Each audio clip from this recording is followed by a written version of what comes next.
Last Thursday, Catherine Whitfield Morgan sat in a plastic chair outside courtroom 4C at the Davidson County Courthouse, holding a stack of IRS documents she clearly hadn't finished reading. Her Chanel jacket looked like it was wearing her instead of the other way around. 5 months ago, this woman looked at my dead grandmother's herbal remedies, smiled at me across a candlelit table in Nashville, and said, "How sweet," like something from a little country fair.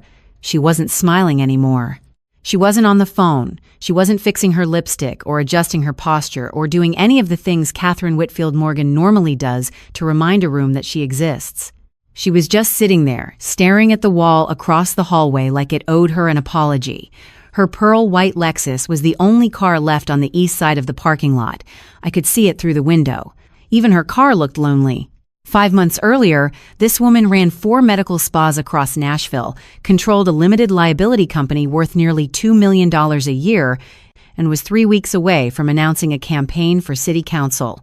Now she was sitting on a plastic chair in a building where the vending machine charges 75 cents for a bag of chips and only takes exact change, holding documents from the Internal Revenue Service and looking like a woman who had just discovered that money, unlike people, cannot be told what to do once somebody else is watching. But I'm getting ahead of myself. Let me take you back to December. My name is Jolene. Joe, if you actually like me. And on the evening of December 14th, I was standing in my bathroom in a cabin just outside Nashville, Tennessee, trying to get my eyeliner even on both sides, which at 38 should not still be this difficult, and talking myself into attending a dinner I did not want to attend. The book was on my bed. I'd spent 11 months putting it together. 63 handwritten remedies from my grandmother, Mama Ruth, copied onto fresh cardstock in my own handwriting because the originals were falling apart. Mama Ruth had been a healer in the Smoky Mountains for nearly 50 years. She knew which bark to boil for a fever, which root to chew for a toothache, which flowers to dry for a tea that could calm a crying baby or a grieving widow with equal gentleness. She learned it from her mother, who learned it from hers, all the way back to women whose names nobody wrote down because nobody thought they mattered. I wrote them down, every single one. I'd pressed wildflowers from Mama Ruth's garden between the pages, dried elderflower, mountain laurel, a sprig of bee balm that still smelled faintly of July. I bound the whole thing myself in hand-woven cloth I ordered from an artisan shop in Gatlinburg. $78 for the fabric and a burn on my right index finger from the hot glue that took 2 weeks to heal and left a scar shaped like a tiny crescent moon. But it was beautiful. Every remedy had a little note from me to Savannah underneath. Memories of learning together, the time she sneezed so hard during a peppermint steam that the bowl flipped off the table and soaked the dog. The morning she woke up at 4:30 to help me harvest chamomile for the church fundraiser and fell asleep in the garden with dirt on her chin. That book was my whole heart pressed between 2 pieces of cloth. Savannah is my daughter, 22 years old, just graduated from the University of Tennessee with a degree in social work, which, yes, the irony of a girl who once fainted at the sight of a paper cut choosing a career in crisis intervention is not lost on me. She'd been dating Graham Morgan III, and yes, the third, that should tell you everything, for 2.5 years. He proposed in November with a 1.8 carat ring his mother picked out and his mother paid for. $14,000 for a ring chosen by a woman who wasn't wearing it. Make that make sense. The dinner was at Sullivan's Steakhouse in the Gulch. Nice place. White tablecloths, real candles, the kind of restaurant where the waiter introduces himself by first name and describes the filet mignon like he personally raised the cow and attended its graduation. Catherine had chosen it, of course. Catherine chose everything. The restaurant, the seating arrangement, the wine, probably the atmospheric pressure. I got there 7 minutes early because my grandmother raised me right. Catherine got there 4 minutes late because her mother raised her to make an entrance. She was wearing this cream-colored silk blouse. No, it was more like ivory, the kind of ivory that costs more than my truck payment. She air-kissed me on both cheeks like we were at a film premiere in a city that doesn't have a Waffle House on every corner, which Nashville absolutely does, and I respect that about us. Her perfume hit me before her lips did, expensive and confrontational, like wildflowers that had hired an attorney and were pressing charges. Graham was already seated. He stood up when his mother arrived, not when I arrived, which tells you everything about the pecking order at that table. Savannah squeezed my hand under the tablecloth and whispered, "You look pretty, Mama." I held on to that sentence like a life raft because I had a feeling I was going to need it. Dinner started. And by started, I mean Catherine started. The dinner was fine. And by fine, I mean I smiled so hard, my jaw started clicking somewhere between the appetizer and the second glass of wine that Catherine had selected for the table without asking anyone's preference, because apparently Malbec is a personality trait.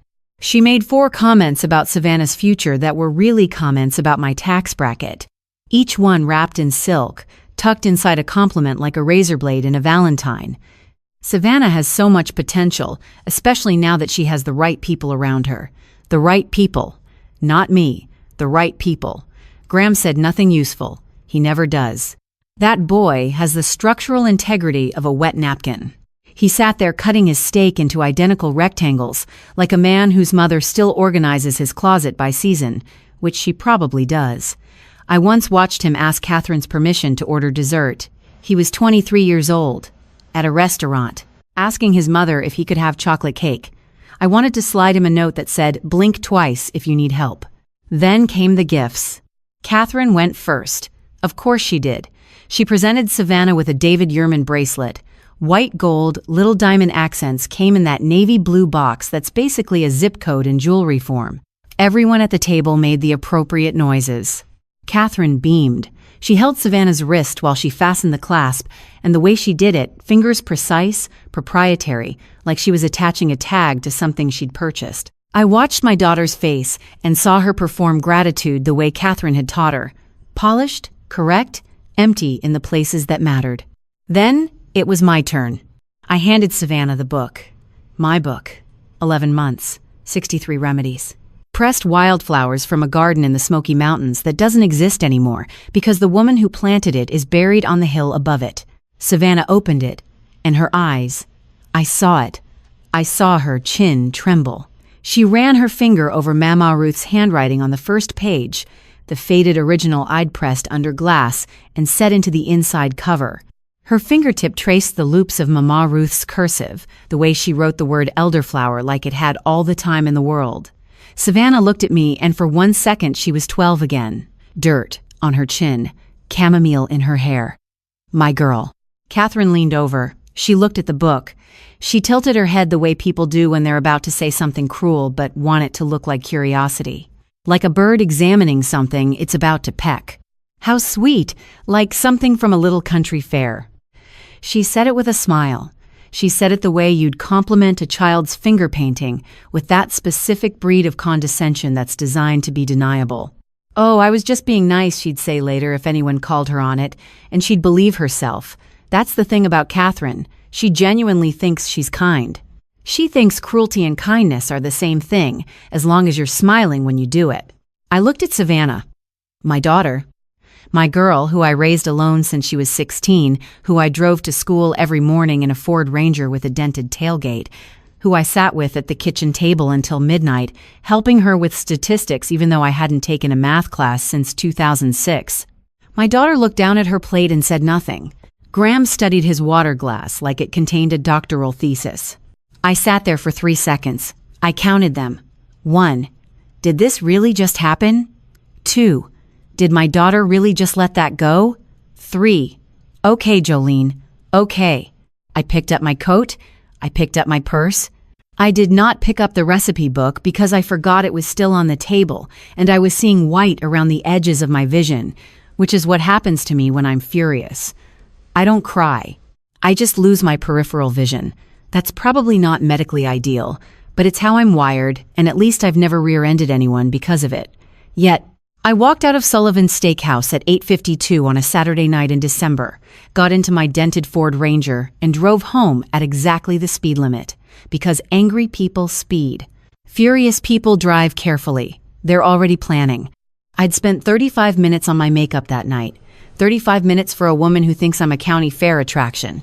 That's 2 coats of mascara, a full contour I learned from a YouTube tutorial at 1 in the morning, and my good earrings, the little silver hoops Mama Ruth bought in Gatlinburg the summer before she died. All of it for a dinner table where I ranked somewhere between the breadbasket and Catherine's handbag. It wasn't until I was pulling into my gravel driveway off Dickerson Pike, killing the engine, sitting in the dark, listening to the truck tick as it cooled, that I realized the book was still at the restaurant. I called Sullivan's at 9:15. They checked. No book at the table, no book turned in, gone. That book was 11 months of my life. Every remedy in my grandmother's hand, every note I wrote to my daughter, every pressed flower from a garden that only exists in memory now, gone. And I didn't even have my daughter anymore. Not really. Not the one who used to call me Mama without scanning the room first to make sure nobody important was listening. I went inside, locked the door, opened my banking app. $37,800. My entire savings. My everything. I stared at that number for a long time. It looked smaller than it used to. Then I picked up the phone and called a lawyer on a Saturday night at 10:07. Her voicemail picked up, obviously, but I left a message, and my voice didn't shake once. Now, let me back up, because that dinner at Sullivan's wasn't the first time. It wasn't even the 6th time. It was just the time I finally stopped pretending that the smoke alarm was a lullaby. The morning after I called the lawyer, I checked my phone. 3 missed calls from Savannah. 1 text. "Mama, can we talk?" I didn't call back, not because I was punishing her, because I genuinely did not know what sound would come out of my mouth if I heard her voice. Something between a scream and a sermon, probably, and nobody wins when those two things share a phone line. Instead, I sat at my kitchen table with a mug of coffee I forgot to drink, and I did what I always do when I'm trying to outrun my own feelings. I went backward. I let myself remember every single time Catherine Whitfield Morgan had made me feel like a stain on her upholstery, starting from the very first day. The first time I met Catherine was the fall of 2022. Savannah had just started dating Graham, barely 3 months in, and she brought me to a Sunday brunch at the Whitfield Morgan house in Belle Meade. Belle Meade, if you don't know Nashville, is the part of the city where the lawns have their own zip codes and the mailboxes are made of actual limestone. The driveways are lined with crepe myrtles, trimmed so perfectly they look like they signed contracts. The houses don't have addresses so much as they have reputations. The Whitfield Morgan house had columns, not decorative columns, not Home Depot columns you bolt onto a porch to make it look fancy. Load-bearing, we fought at the Battle of Nashville columns. The driveway was longer than my street. I parked my Ford Ranger between a Mercedes and a Volvo, and it looked like a rescue dog at a Westminster show. Loyal, sure. Well-groomed, absolutely not. Catherine opened the door wearing cream linen and a smile that had been professionally maintained. She looked at me the way you look at a restaurant menu, when nothing appeals to you but you're too polite to leave. "Oh, you must be the mom. Savannah didn't mention you were so rustic." I swear that's verbatim. Rustic. She said it the way you'd describe a barn someone was considering converting into an Airbnb, charming from a distance, not somewhere you'd actually want to sleep. I smiled. I said, "Thank you." Because what else do you say when a woman in her own doorway decides your entire existence is a design choice she wouldn't have made? You smile. You say thank you. You walk inside and you compliment her foyer, which for the record had a chandelier the size of my dining table and a mirror that probably cost more than my annual salary. I know this because I looked at myself in it and thought, $3,400 a month in mortgage payments, and I still can't afford to look like I belong in this reflection. Actually, I was 36 at the time. Math and memory don't always cooperate when you're angry. That was the beginning. Over the next 2.5 years, it got worse, but always in that same slippery, plausible deniability way, always with a smile, always in front of people, so if I reacted, I'd look unhinged. Catherine had a gift for making you feel crazy for noticing the knife she was sliding between your ribs. Thanksgiving of 2023, Catherine hosted. She printed seating cards at a family Thanksgiving dinner. Printed, seating, cards, like it was a Senate confirmation hearing. And she put me at the far end of the table between Graham's great Aunt Opal, who was 89 years old and communicated primarily through slow blinks and occasional nods, and Beauregard. Beauregard was the family's Great Dane, 120 pounds of drool, entitlement, and an apparent belief that personal space was a suggestion. He sat next to my chair, rested his enormous head on my thigh, and stared at me with the soulful eyes of someone who also didn't want to be at this dinner but had no say in the matter. I respected him. He was the most honest creature at that table. Opal fell asleep before the turkey was carved. Just gently leaned to the left, chin on her chest, snoring softly into her napkin like a woman who had seen enough Thanksgivings to know this one wasn't worth staying awake for. I couldn't blame her. I envied her, actually. At least sleep was an exit strategy. I sat there for 2.5 hours. 2.5 hours smiling at a dog the size of a Volkswagen while Catherine held court at the head of the table, carved the turkey herself because nobody does it the way I like, and told everyone, how she had practically raised Savannah these last 2 years. Raised her. My daughter. The one I drove to the pediatrician at 3 a.m. when she had strep throat so bad she couldn't swallow her own saliva. The one I taught to ride a bike in the Kroger parking lot because our apartment didn't have a yard. The one I sat with on the bathroom floor at 2 a.m. when she was 14 and crying about a boy whose name I can't even remember now, but I remember the way her shoulders shook, and I remember the exact temperature of the washcloth I put on the back of her neck. Catherine Whitfield Morgan bought my daughter a cashmere sweater, and suddenly she raised her. I wanted to throw a dinner roll across that table so badly I could taste the flour, but I didn't. Because I was raised by a woman who believed in dignity even when dignity felt like swallowing glass. Also, the rolls were really good. Honey butter. Homemade. I wasn't about to waste good bread on a woman who wouldn't appreciate the gesture anyway. Then there was the haircut. May of 2024. Catherine took Savannah to some salon in Green Hills, the kind of place where they offer you cucumber, water, and judgment in equal measure. The chairs are white leather. The stylists wear all black like they're attending the funeral of your old hair, and the price list isn't posted anywhere visible because if you have to ask, you're already in the wrong building. They came back 4 hours later. Savannah had $350 highlights and a new way of tucking her hair behind her ears that she'd clearly practiced in a mirror. She looked beautiful. She always looks beautiful. But she looked like a different kind of beautiful now, the kind you purchase rather than the kind you inherit.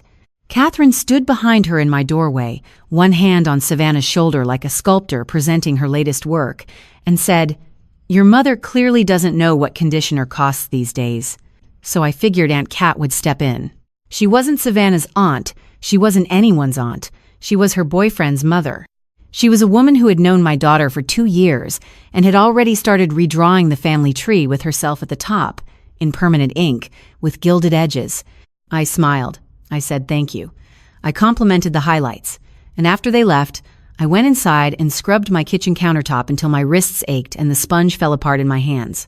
That was my process. Every insult, every little cut, I took it home and I cleaned something. My counters had never been more spotless. My dignity had never been more threadbare. Then October 2024, 1 month before the proposal, family dinner at the Whitfield Morgan house. Catherine was talking to Graham about the future, which in Whitfield Morgan language means the money. She looked at Graham, glanced at me to make sure I was listening, the way a marksman checks the target before pulling the trigger, and said, "Your grandmother would have wanted you with someone from a family that brings something to the table. Brings something to the table. I bring $1,147 a month to a mortgage. I bring 40 hours a week to the Davidson County Courthouse, where I file motions and organize case numbers for other people's disasters. I bring 22 years of raising a daughter alone, of helping with homework I didn't understand, of attending every school play and every parent-teacher conference and every emergency room visit where I filled out paperwork with one hand and held my daughter's hand with the other. I bring every ounce of love I have to a girl who is slowly, carefully, methodically being reprogrammed to be embarrassed by where she came from. But I don't bring anything to Catherine Whitfield Morgan's table. I don't bring the right neighborhood or the right car or the right last name or a checkbook fat enough to buy my daughter's loyalty one cashmere sweater at a time. So I don't count. I took it. Every single time. Smiled, swallowed it, drove home to my cabin off Dickerson Pike, and scrubbed counters until my hands were raw. 2.5 years of countertops, and I could have performed surgery on those surfaces. They were so clean. But no amount of bleach fixes what Catherine was doing to the inside of my chest. Now there's one more thing I need to tell you about before we move forward. Because everything that happened after that dinner at Sullivan's, the lawyer, the investigation, the courtroom, all of it, started with a sentence I almost didn't hear. It was the summer of 2024, a barbecue at the Whitfield Morgan house. One of those events Catherine orchestrates where everyone stands around the pool holding drinks they didn't choose, eating food prepared by a caterer Catherine introduces by first name like they're close personal friends. I was sitting on a patio chair pretending to be interested in a conversation about golf course memberships when Graham wandered over with a beer and started talking to Savannah about his mother's business. Casual. Throwaway. The kind of thing men say when they're not really paying attention, which for Graham is most of the time. He said, "Mom runs the clinics, the LLC, everything. Dad used to co-sign stuff, but he stopped like 2 years ago. She just handles it all now." I didn't know what a limited liability company was at the time. I didn't know what co-signing authority meant. I barely understood what a business operating agreement looked like. But I knew what stop signing 2 years ago sounded like. It sounded like one person doing whatever she wanted with nobody watching. And I grew up watching Mama Ruth keep a leather-bound ledger at the kitchen table every Sunday night. She tracked every dollar that came in and every dollar that went out, even when the total was so small it would have made Catherine laugh. Mama Ruth used to say, "When one hand holds all the money and the other hand doesn't know what it's doing, somebody's pockets are getting lined and it's never yours." I didn't write Graham's comment down. I didn't Google anything that night. I just filed it in the part of my brain where I keep things that don't make sense yet, but probably will later. That's the same part of my brain that remembers my ex-husband's lies and the exact location of every spider I've seen in my cabin but haven't been able to catch. Some things you just hold on to until they're useful. But the country fair comment, over a book I made with my own hands from my dead grandmother's remedies. A book that took 11 months, 63 recipes, pressed flowers from a garden that exists now only in the handwriting of a woman who's been gone for 4 years. No, that was the last countertop I was ever going to scrub. Sunday morning, Elena Vasquez called me back at 8:15, which told me 2 things. 1, she works weekends. 2, she listened to my voicemail and heard something in it that made her skip church. I don't know what I sounded like on that recording. I don't remember exactly what I said, but whatever it was, it got a woman out of bed on a Sunday in Nashville and into her office before the coffee shops on Church Street had finished pulling their first espressos. I liked her immediately. I hadn't even met her yet, and I liked her. Her office was on Church Street in downtown Nashville. 3rd floor above a boot shop that sold handmade cowboy boots starting at $400 a pair. The stairwell smelled like tanned leather and ambition. The kind of smell that tells you people in this building are either spending money or chasing it, and everybody's wearing good shoes either way. The waiting room had 3 chairs and a fake plant that was trying its best. One of those sad little ficus trees made of silk and optimism, leaning slightly to the left like it had given up on photosynthesis but not on life. I respected its commitment. Attorney Vasquez was mid-50s, reading glasses on a beaded chain around her neck, a desk so organized it made me want to apologize for every junk drawer I'd ever owned. She had this way of sitting perfectly still while she listened, like a hawk on a fence post. Not bored, not distracted, just waiting for the exact right moment to move. She specialized in business tax disputes and commercial fraud, which I didn't know I needed until I did. She pulled up a notepad, clicked her pen exactly once, looked at me over her reading glasses, and said, "All right, Miss Bearden, tell me everything." "It's Bearden, Beirden." She looked down at her notepad. "I have Reynolds here. That's someone else's file." She shuffled a paper, turned slightly pink around the ears. "Miss Bearden, apologies. Long weekend, please. From the beginning." I told her all of it. The engagement dinner, the comment, Savannah's silence, the recipe book that vanished into whatever black hole swallows things you love when you're not paying attention. But I also told her the part that mattered, the part I'd been turning over in my head like a stone in my pocket since the drive home from Sullivan's. I told her about Graham's comment at the barbecue, about how Catherine ran the LLC, the medical spa clinics, the whole operation by herself. About how Graham's father, Douglas Morgan Sr., hadn't co-signed anything in 2 years. About how one person was making every financial decision for a business worth close to $2 million a year, with absolutely no oversight. "I don't know what a limited liability company operating agreement looks like," I said. "I don't know what fiduciary obligations are. I file motions at the Davidson County Courthouse for a living. I organize other people's legal disasters into neat little folders." But I know what it looks like when one person controls all the money and nobody's checking, because my grandmother kept a ledger at her kitchen table every Sunday night, even when the total was $11.30. And she taught me that when one hand holds the purse and the other hand doesn't even know there is a purse, somebody's pockets are getting lined. Vasquez took off her reading glasses, set them on the desk, looked at me the way a doctor looks at an x-ray when they've found what they suspected but hoped they wouldn't. "Miss Bearden, are you sure about this? Once we start down this road, it doesn't go backward." I looked at her organized desk, her 3 waiting room chairs, her silk ficus that was doing its best. I thought about my countertops. I thought about Beauregard's enormous head on my thigh. I thought about Savannah's chin trembling over a book she didn't defend.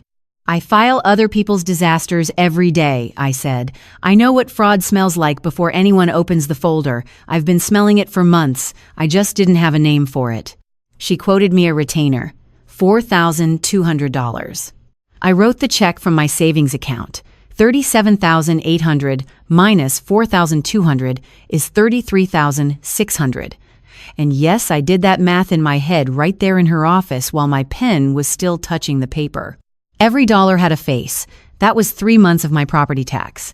That was Savannah's emergency fund, the one I started when she was 6 and had been adding to every paycheck since, $25 at a time, sometimes $15 when things were tight, once just $7.40 because that was what was left after groceries and the electric bill. That was 6 months of my car insurance. That was the difference between stability and whatever comes after stability when you subtract $4,200 from it. I signed the check anyway. Vasquez put it in her desk drawer without looking at the amount. I appreciated that. Some people look at your check the way Catherine looks at your shoes, measuring, calculating, filing you into a category. Vasquez just put it away and picked up her pen. "I'll start with the Tennessee Secretary of State filings," she said. "LLC formation documents, annual reports, any amendments. Then we look at the Davidson County Register of Deeds for property transactions. If your instinct is right, and I've learned to trust instincts that come from kitchen tables on Sunday nights, there will be a trail. There's always a trail." I walked out of her office, down the stairs, past the boot shop, where a pair of turquoise cowboy boots sat in the window looking like they cost more than my retainer. The smell of leather followed me all the way to the sidewalk. I stood there for a moment in the December cold Church Street quiet the way downtown Nashville gets on Sunday mornings before the tourists wake up and the honky-tonks start their engines. I had $33,600 left, a lawyer who skipped church for me, and a feeling in my chest that wasn't hope exactly, but was at least in the same neighborhood as hope. Like Hope's cousin. The one who shows up without calling first, but always brings something useful. I got home from Vasquez's office around 11:30 that Sunday morning and did what every rational adult does when they've just written a $4,000 check to a lawyer they met 45 minutes ago. I opened Instagram. Force of habit. The same way you check the weather even when you're already outside and can see the sky. You don't need the information. You just need something to do with your hands while your brain catches up to your life. I scrolled to Savannah's profile, and that's when the second thing broke. Her name read Savannah Morgan. Not Bearden, not Savannah Bearden, not future Morgan with a little ring emoji, not soon to be with a heart, just Morgan, already, before a wedding, before a ceremony, before a single vow had been spoken in front of anybody, before a pastor or a judge or even a friend with an online ordination had said a single word over their joined hands, my daughter had already given away the name I gave her. Bearden, my grandmother's name, Mama Ruth's name. The name that was on the mailbox of a cabin in the Smoky Mountains where a woman who could cure a fever with bark and heal a broken heart with chamomile tea lived for 71 years. The name I chose to keep when Savannah's father decided he'd rather be somewhere else, which he has been successfully for the past 6 years. Savannah just erased it, between a brunch and a selfie. Somewhere between a latte and a filter, she backspaced over 4 generations of Appalachian women who built their lives with their hands and replaced it with a name that came with columns and a Great Dane. I set the phone face down on the kitchen counter, made myself a cup of coffee, drank it standing up because sitting felt like too much of a commitment to the rest of the day. When you sit down, you're agreeing to stay. You're agreeing to be present. And right then, I wasn't sure I had the bandwidth to be present in my own kitchen, let alone in whatever the rest of this Sunday was about to become. The coffee was too hot. I drank it anyway. Sometimes you need something to burn on the outside so the burning on the inside has company. 3 hours later, Savannah called. I picked up. I don't know why. Maybe because mothers always pick up. Maybe because I'm constitutionally incapable of letting a phone ring when my daughter's name is on the screen, even when that name now says Morgan instead of Bearden. The body has its own memory. My thumb hit the green button before my brain could file an objection. Her voice was different, formal, rehearsed, like she was reading from a card someone had written for her, and I had a pretty good guess whose handwriting was on that card. Mama, Catherine says you were really rude at the dinner. She says she was making a joke, and you completely overreacted. She's very hurt. She's very hurt. Catherine Whitfield Morgan, the woman who looked at my dead grandmother's remedies, 63 recipes preserved in pressed flowers and handwritten notes, a book that took me 11 months to create, and compared it to a carnival attraction. That woman was very hurt. Mama, she says she wants to move past it. She says if you just apologize, we can all start fresh. Please don't make this a thing. Graham's family is important to me. Graham's family is important to me. Not you're important to me, Mama. Not I'm sorry she said that. Not I should have said something at the table. Graham's family is important to me. I had been demoted from family to obstacle in one phone call. My throat closed. Not from sadness. From the physical effort of not saying 14 things at once. I pressed my thumbnail into the side of my index finger until it left a white crescent mark, a little half moon of pressure that I could focus on instead of the words stacking up behind my teeth like cars at a railroad crossing. I'll think about it, Savannah. Silence. Then, softer. Thank you, Mama. She called me Mama. She only does that when she needs something. When she was 7, it meant she wanted ice cream before dinner. When she was 14, it meant she'd broken something and needed me not to be angry. And now, at 22, it meant she needed me to apologize to a woman who had spent 2.5 years trying to convince my daughter that I was the rough draft and Catherine was the final copy. Hearing it used like a crowbar, like a tool to pry open my compliance, that was worse than the country fair comment. That one came from a woman who looked at me and saw a zip code. This one came from my daughter. And she didn't even know she was doing it, which made it worse because it meant Catherine's reprogramming was working.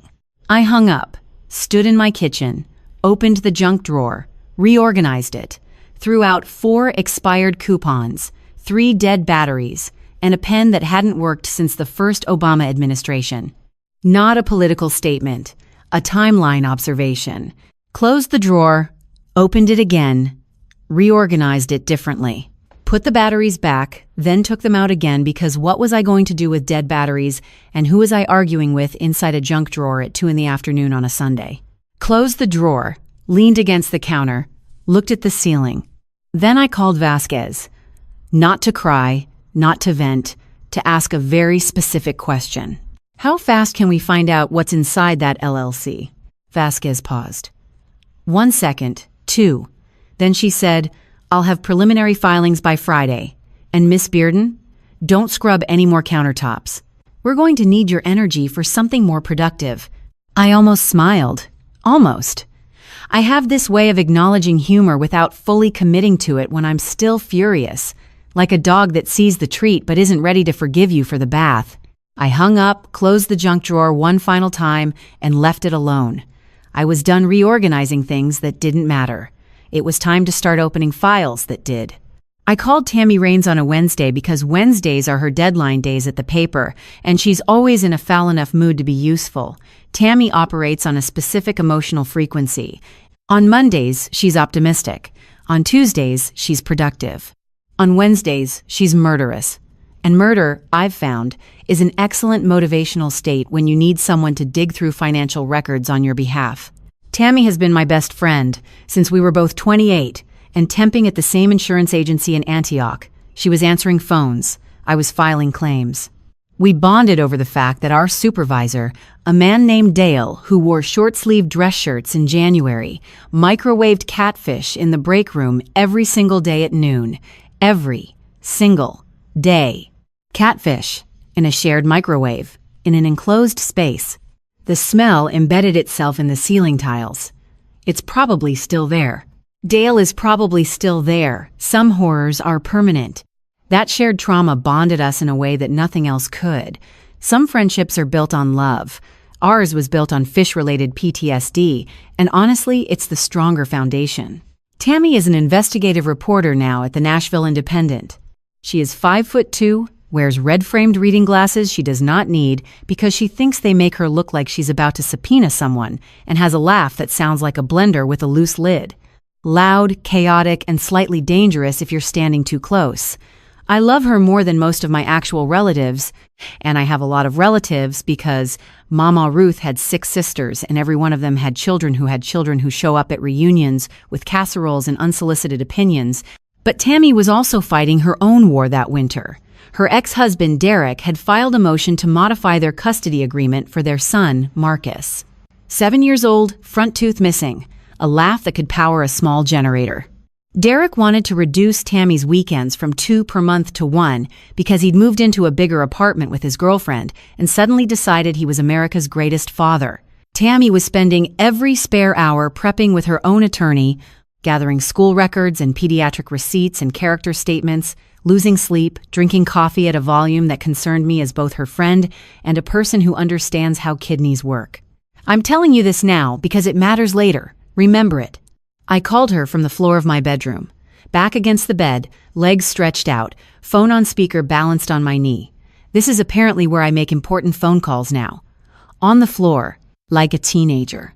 Except my knees crack when I stand up, and I recently found a gray hair in a place I'm not going to tell you about because some things are between a woman and her bathroom mirror.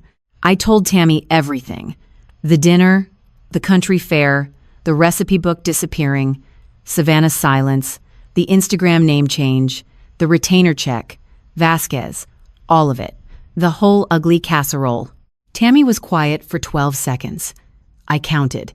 12 seconds of silence from Tammy Raines is like 12 hours from anyone else. That woman fills silence the way some people fill shopping carts. Aggressively, completely, and with total disregard for what's already in there. 12 seconds meant she was thinking. 12 seconds meant this was serious. Then she said, "So what do you want to do about it, Joe?" "I want to find out what's inside that LLC. The Whitfield Wellness Group." "You know it?" "Honey, I'm an investigative reporter in Nashville. I know every LLC in this city the way a mechanic knows every rattle under a hood. Some are just loose bolts. Some are engines about to throw a rod. That one?" She paused. "That one rattles." "How so?" "Give me a few days. Let me pull the Secretary of State filings, cross-reference the annual reports, look at the registered agent history." "And Joe?" "Yeah?" "Don't tell anyone else about this. Not Savannah, not Vasquez yet. Let me see what's there before we make noise." I agreed. Hung up. Stood up. My left knee popped so loud the neighbor's cat looked at me through the window. Now, I need you to understand something about Tammy Raines, because when I say she can find things, I am not using a metaphor. This woman once located a missing beneficiary from a 1997 life insurance policy in under 30 minutes. She did it at 11 o'clock on a Tuesday night, while eating leftover hot chicken from Prince's with one hand and scrolling through a county database with the other. She did it because a woman at her nail salon mentioned her aunt's policy had gone unclaimed, and Tammy took it personally. Tammy takes all unclaimed things personally. She sees an unsolved question the way some people see an unmade bed. It offends her on a molecular level. So when I asked her to look into an LLC with $2 million in annual revenue and a woman at the helm who hadn't had a cosigner in 2 years, I wasn't asking for a favor. I was unleashing a natural disaster on Catherine Whitfield Morgan's filing cabinet. Catherine just didn't know it yet. By Friday, Tammy had something. Tennessee Secretary of State records are public. Every LLC formation, every annual report, every registered agent change searchable. Tammy pulled everything under Whitfield Wellness Group for the last 4 years. Revenue reports, officer listings, registered agent filings, normal enough on the surface, 4 medical spa clinics across Nashville, reported revenue of approximately $1.9 million annually. But then she found the consulting line. $214,000 per year, paid to an entity called CMW Consulting. CMW, Catherine Morgan Whitfield. The company had 1 employee. The company had 1 address. The company had 1 bank account. And every single one of them belonged to Catherine Whitfield Morgan. She was paying herself $214,000 a year through a company that existed only on paper, funneling money from the LLC she controlled into a consulting firm she owned, operated, and apparently staffed entirely with herself. "This could be the tip, Joe," Tammy said. Her voice had that specific quality I'd come to recognize, half exhaustion, half electricity. Like a wire that's been carrying too much current for too long and is either about to light up the whole building or burn it down. "Give me the weekend. I want to go deeper." I recognized that tone. It was the same frequency my own voice had the night I called Vasquez at 10:07 on a Saturday. Some frequencies you only hear when someone is about to change the direction of a river. I drove to Chattanooga on a Saturday in late January. 2 hours and 40 minutes from Nashville, most of it on Interstate 24, which is the kind of highway that gives you nothing to look at except fog, fallow fields, billboards for personal injury lawyers who want you to know they care about your neck pain, and your own thoughts. The thoughts are the worst part. The billboards at least change every few miles. The thoughts just sit in the passenger seat and stare at you. I stopped at a pilot station somewhere past Murfreesboro for gas and a coffee that tasted like it had been brewed during a previous administration. Not a political statement, a flavor observation. I added 3 creamers, and it still tasted like regret, which was fitting because I was driving 2.5 hours to meet my daughter's boyfriend's father, a man I'd never spoken to show him financial documents pulled by my best friend from public records at 11 o'clock on a Friday night, in order to prove that his ex-wife had been funneling money through a fake consulting company. When you describe your Saturday plans and they sound like a podcast episode, you should probably question your life choices. But I was past questioning. I was in the doing phase. The questioning phase ended somewhere around the junk drawer. Tammy had found Doug Morgan Sr. through her network. Reporters know sources who know other sources, who know people who owe favors. And somewhere in that chain, someone knew a real estate agent in Chattanooga who'd handled a house sale for a retired history teacher named Douglas Morgan, 63 years old, remarried. Living in a 3-bedroom ranch house, 6 blocks from the shore of Lake Chickamauga, which is about as far from Belmead's limestone mailboxes and load-bearing columns as you can get while still paying Tennessee state taxes. He suggested we meet at Riverside Diner on Fraser Avenue. "It's quiet on Saturdays," he'd said on the phone, his voice careful and measured, like a man who had learned that words have weight and should be distributed accordingly. "And the coffee's better than it has any right to be for the price." He was already in a booth when I arrived. Tall, thin, silver hair combed straight back, wearing a flannel shirt the color of split firewood and wireframe glasses that sat on his nose like they'd been there so long they'd become a structural feature. He looked like a retired history teacher, which he was. He also looked like a man who had once been married to Catherine Whitfield Morgan and survived, which he was. Same energy. Both require patience, the ability to remain calm while everything around you is being loudly and confidently wrong, and a deep familiarity with documents nobody else wants to read. I sat down across from him, ordered coffee. It was, as promised, better than it had any right to be. $3.25 for a cup of coffee that tasted like someone actually cared about water temperature. I was already having a better day. I told him who I was. I told him about Savannah, about the engagement, about Catherine. I did not tell him about the country fair comment. I did not tell him about the recipe book. I did not tell him about the Instagram name change or the crowbar phone call or the junk drawer I'd reorganized twice, because I didn't want him to think this was emotional. I wanted him to think this was financial. It was both, obviously, but you lead with the numbers. Numbers don't get dismissed as dramatic. Numbers don't get told they're overreacting. Numbers just sit there and wait to be counted. Then I pulled out Tammy's printouts, the Secretary of State filings, the LLC revenue reports, CMW consulting. $214,000 a year flowing from the Whitfield Wellness Group into an entity owned, operated, and solely occupied by Catherine Whitfield Morgan. One signature on every document. One name on every line. And a very conspicuous absence where his name should have been. Doug looked at the papers for a long time. He picked up his coffee, took a slow sip, set it back down in the exact same spot on the table, the kind of precision that comes from decades of grading papers on a desk that's too small. He looked at the papers again. He turned one page over, read the back, turned it back. Then he said something I will never forget, because it was the quietest sentence that ever detonated like a grenade. I've been waiting for somebody with enough backbone to ask the right questions. Not surprised, not shocked, not even particularly alarmed.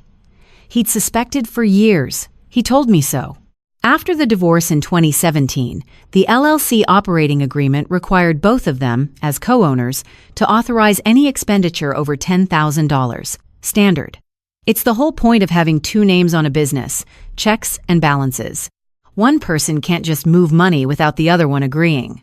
Except Catherine could, or thought she could, because Doug had stepped back from the day-to-day operations after the divorce. Not because he didn't care. Because every interaction with Catherine was, in his words, like negotiating with a tornado that graduated from Vanderbilt. You can't reason with it. You can't outrun it. You just close the door and wait for it to run out of houses to destroy. I liked him immediately. Quietly furious people are my people. We recognize each other the way dogs from the same litter recognize each other years later. Something in the posture, something in the way the jaw stays tight even when the voice stays low. He agreed to file for a formal LLC audit. He said he'd call his attorney on Monday. He reached across the table and shook my hand. His grip was firm, his eyes were steady. And his coffee cup was still in the exact same position on the table, like a man who doesn't waste movement because he's saving it all for something that matters. I drove home on Interstate 24 with the windows cracked 2 inches, January air sharp enough to sting, and the radio off because I didn't need music. The highway was the same flat stretch of nothing. It had been on the way down, but it looked different now. Not beautiful, just clearer. Like when you clean your glasses and realize the world was always sharper than you thought. You were just looking through smudges. For the first time since December 14th, I felt like I might not be crazy. Like the thing I'd been carrying, the weight of 2.5 years of smiling and swallowing and scrubbing, was real and probable. And sitting in a manila folder on my passenger seat with coffee rings on the cover. That feeling lasted exactly 11 days. Here's the thing about careful plans. They work perfectly right up until somebody's ex-father-in-law leaves his phone on a kitchen counter next to a casserole. I need to stop here for a second, because this part still makes my jaw tight. I can feel it right now, the muscles along the hinge of my mandible locking up like somebody tightened a bolt. My dentist says I grind my teeth at night. I told her I grind them during the day too, but only when I'm thinking about what I'm about to tell you. Doug Morgan Sr., bless his retired history teacher heart, is not a careful man with his phone. He texts with one finger. One. Like he's poking the screen to make sure it's still alive. Like the phone did something to offend him and he's testing whether it's sorry yet. Every text from Doug reads like a telegram from 1943 because he uses periods after every sentence and capitalizes words that don't need capitalizing. He once sent me a message that said, "Thank you for the information. I will call my attorney on Monday. The coffee at Riverside was good. I saved it because it brought me joy." At some point between our meeting at Riverside Diner and his Monday attorney call, he received a text from me. A follow-up. Nothing sensitive, just thank you for meeting with me, Doug. I appreciate your time. 7 words. Harmless as a grocery list. But his phone was sitting on the kitchen counter next to a chicken casserole his wife had made, screen up, when his son-in-law Bradley Chen stopped by to return a fishing rod he'd borrowed. Bradley Chen, married to Audrey Morgan Chen.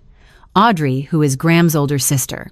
Audrey, who lived in a $980,000 house in Green Hills that Catherine had helped finance through means I didn't yet fully understand. Bradley saw my name on the screen. He didn't read the text. He didn't need to. He just mentioned it the way people mention things when they don't realize they're pulling the pin on a grenade. "Hey, who's Jolene Bearden? Isn't that Graham's girlfriend's mom?" He probably said it between bites of casserole, probably didn't even look up from his plate, probably forgot about it 30 seconds later. But the question traveled. It traveled from Bradley to Audrey, and from Audrey to Catherine. Because in the Whitfield Morgan family, information flows upward to Catherine the way water flows downhill, naturally, inevitably, and with absolutely no regard for the damage it causes on the way down. Audrey didn't question it. She didn't pause. She didn't think, maybe I should mind my own business. Because in that family, Catherine's business is everyone's business. And everyone's business is Catherine's. It's a closed system, a monarchy with Chanel accessories. Information goes up, directives come down, nobody asks why. The call came on a Tuesday evening. I was in my cabin, standing at the stove, making chamomile tea. Not because I'm the kind of person who drinks chamomile tea for relaxation.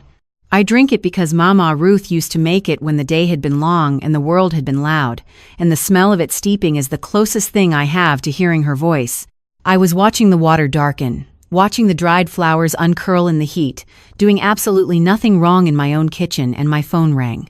Unknown number. I picked up because I always pick up unknown numbers. It's either brave or stupid, and I've made peace with the fact that it's usually both at the same time. Bravery and stupidity are fraternal twins.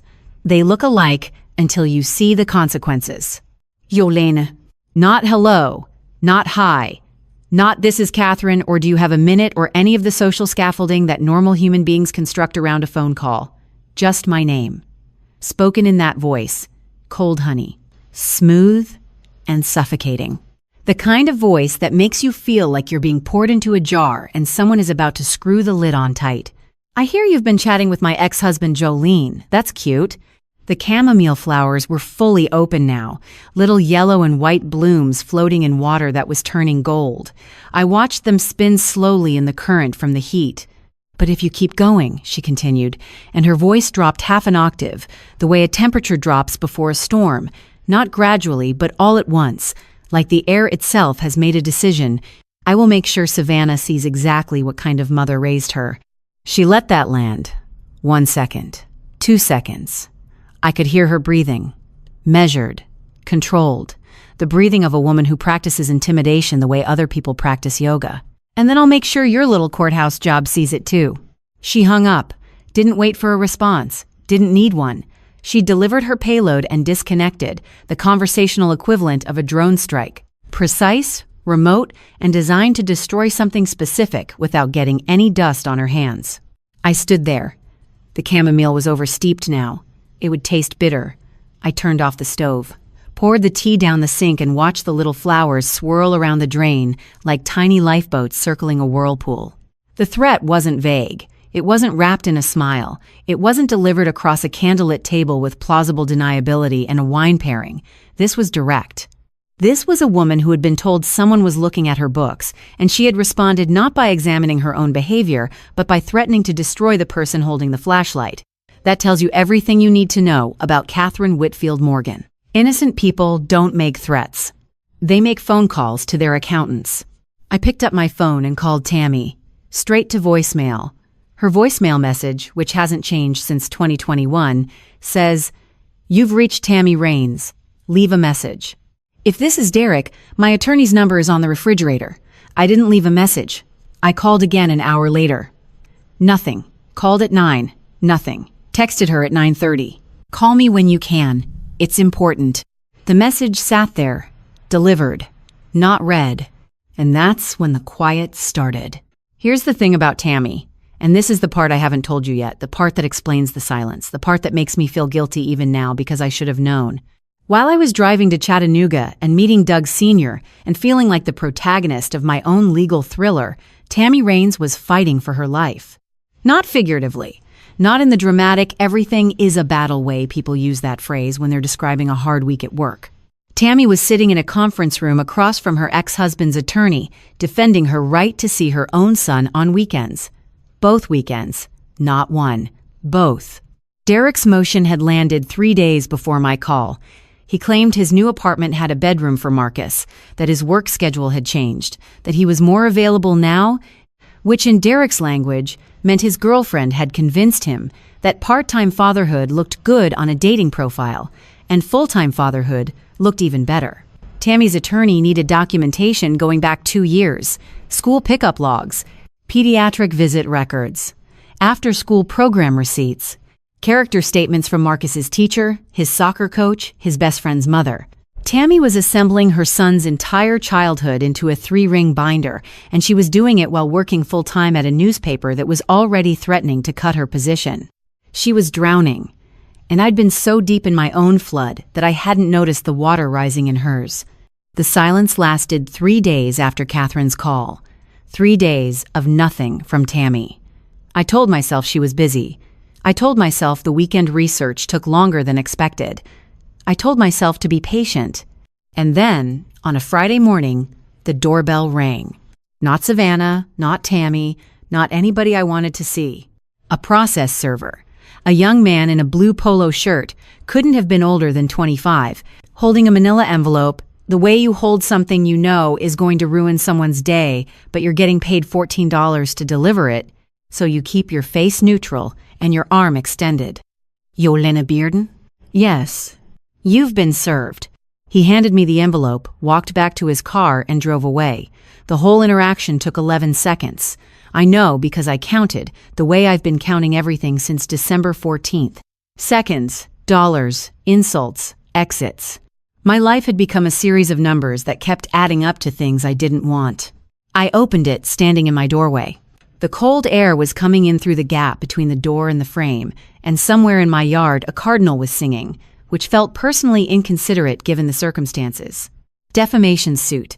$500,000, filed by Catherine Whitfield Morgan against Jolene Bearden, alleging that I had made false and malicious statements to third parties regarding Catherine's business practices, causing damage to her reputation, her professional standing, and her emotional well-being. Her emotional well-being. The woman who called my grandmother's remedies a country fair attraction and threatened my job over chamomile tea was claiming I had damaged her emotional well-being. I read that sentence 3 times because I kept thinking I'd misunderstood it. I hadn't.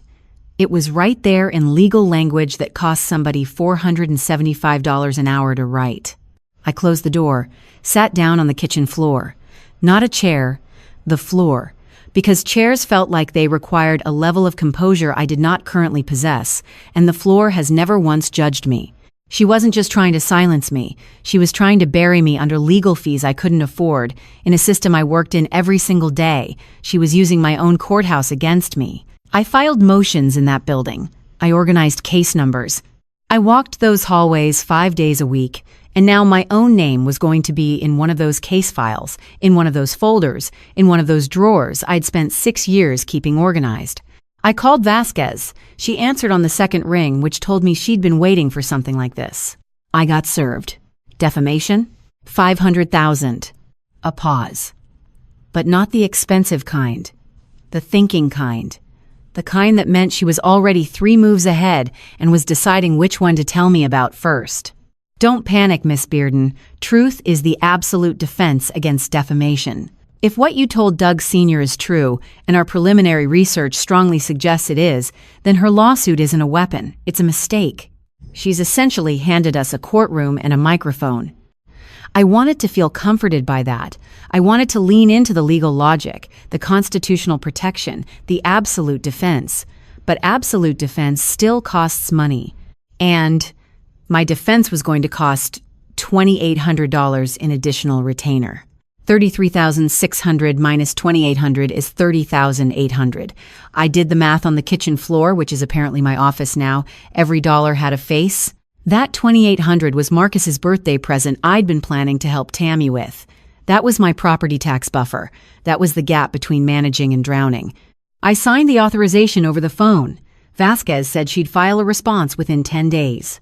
The next Monday, I went to work, filed motions, organized case numbers, watched other people's legal disasters move through the system, like luggage on a conveyor belt.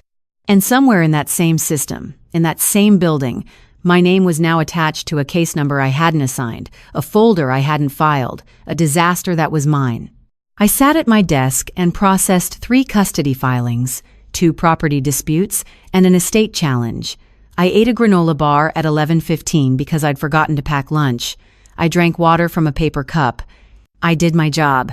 And nobody knew that the woman organizing their files was being sued for $500,000 by a woman who ran 4 medical spas and couldn't account for $214,000 of her own money. Wednesday, I found an envelope in my mailbox at the courthouse. Internal mail. No return address, but the routing code was from administration.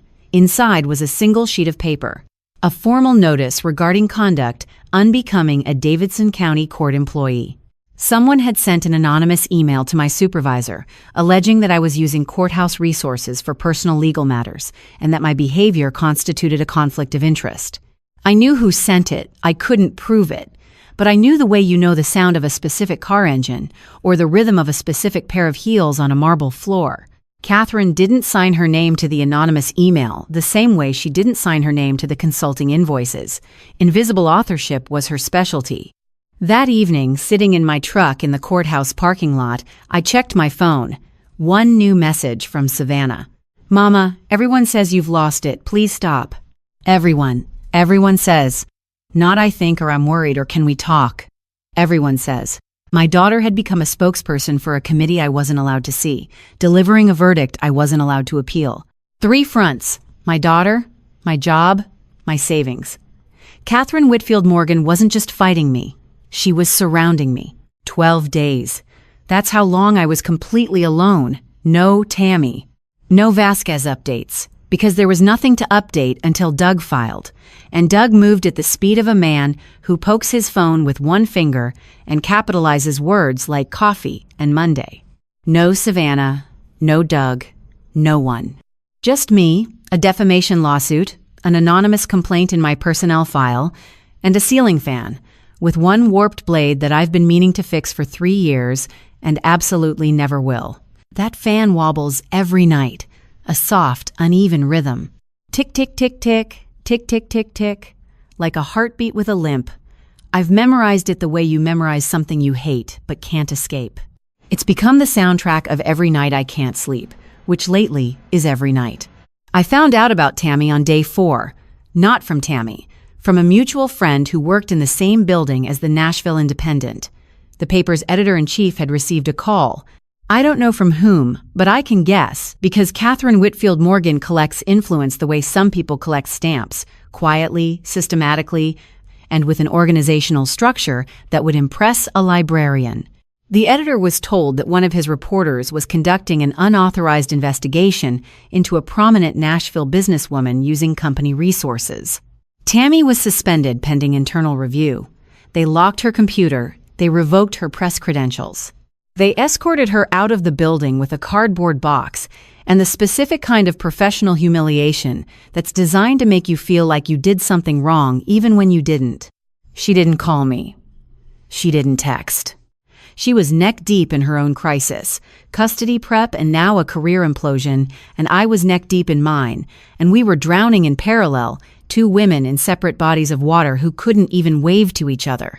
Days 5 through 8, I went to work, filed motions, organized case numbers, drank coffee from the machine in the break room that produces a liquid technically classified as coffee by the state of Tennessee, but spiritually classified as punishment.